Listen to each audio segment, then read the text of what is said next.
Welcome to Going the Extra Mile, a podcast brought to you by Newleaf Training and Development. Each edition is sure to lift your spirit and encourage you in today's working world. Enjoy!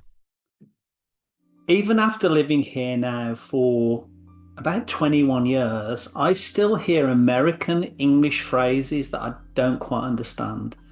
Just this past weekend, I heard someone say to me, "Don't just phone it in." I've come to understand this translates into English as "don't be half soaked." See, being half soaked is much clearer than phoning something in to me. The late Sir Winston Churchill once said, "We're two countries divided by a common language." I wonder why some people at work phone it in and some people go the extra mile. Why do some people do the bare minimum at work and others always seem to give maximum effort? I've come to believe it's because there are essentially three types of people at work. Type 1 people have what I call a strong personal constitution. What do I mean by a strong personal constitution?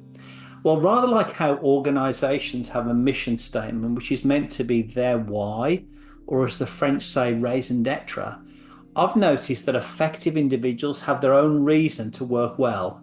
It's as if there's a compass, a true north you could say, guiding them through their day, regardless of who they report to, what their colleagues are like, and what happens around them.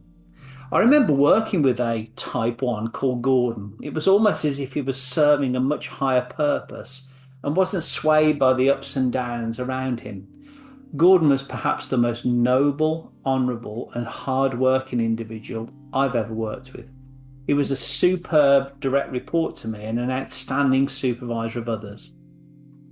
Now, type 2 workers are tossed about by the winds of the workplace. Such individuals take their disappointments of yesterday into today and push them into their tomorrows. Type 2s are reactive rather than proactive. They can be quite militant in the way they see their work, thinking everyone is against them and that management is out to get them. Type 2s are in a constant state of worry and fear. They rarely, if ever, change their internal soundtrack or look out of a different window through which to see their world. There's an old phrase, misery likes company, and often type 2 people will feel most comfortable with other type 2s, choosing to align with other negative people around the coffee pots and water coolers of the world. If leadership doesn't step in, type 2s can literally poison the operating system of an organisation. Type 3s do choose to go the extra mile, but only when they're treated well. They differ to type 2s because they will alter their behaviour and level of engagement based on how they're treated.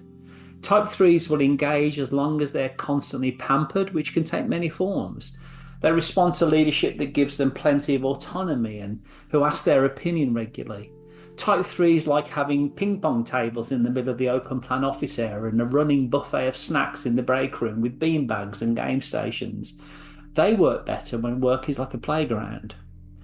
You know, when I think back about Gordon, I don't think he would have changed his quantity or quality of work based on how nice the environment was around him. He didn't strike me as a ping pong kind of guy, and he preferred bringing his own packed lunch, as I recall. Maybe I'm looking at the workers of the world too simply, but I do think there's some truth in the paradigm that suggests we see three types of employees. Type 1s, such as Gordon, type 2s, which in my opinion need to be replaced as soon as possible, and type 3s that need constant stimuli to stay engaged. You know, as I think about the compass that called Gordon, I do think that little French phrase, raison d'etre, concisely summarises his way of seeing life.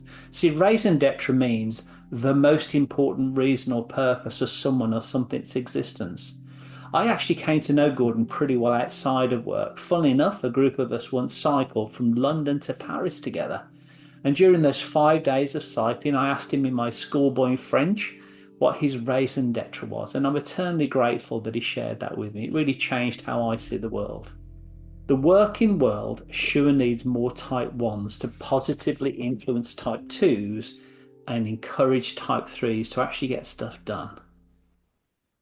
I hope you found that short story useful, and if you did, feel free to rate, review, and share this podcast. We'll be back next week with another episode, and we also invite you to check out our other weekly podcast, Take 5, an inspiring interview with a leader worth listening to. Bye for now.